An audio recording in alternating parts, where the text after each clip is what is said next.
The factory floor is about to change. Fast.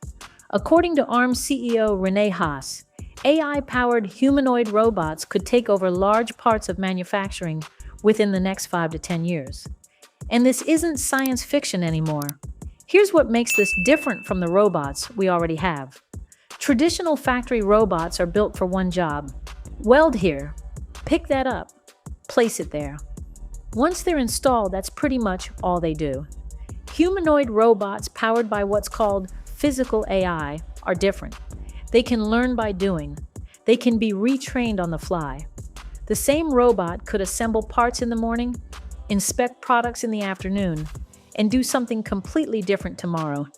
That flexibility is what makes them so powerful and so disruptive. Of course, that raises the big question. What happens to workers? That's something governments are already worried about. Some talk about massive reskilling programs. Others even bring up ideas like universal basic income. Haas argues automation could level the global manufacturing field, but that's not very comforting if your job is the one being replaced. He also points to self-driving cars as a preview of what's coming. Early autonomous vehicles are packed with sensors, cameras, radar, everything. But future systems may rely less on hardware and more on smarter AI that can do more with less. And then there's the part nobody likes to talk about. All of this depends on chips, and the chip supply chain is fragile.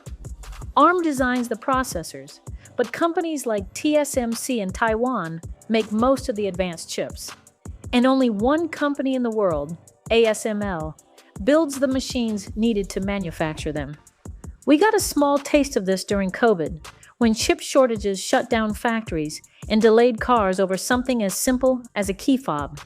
If this supply chain breaks, the entire AI revolution slows down. So yes, humanoid robots could transform manufacturing. But that future rests on a few companies, a few countries, and a very delicate balance.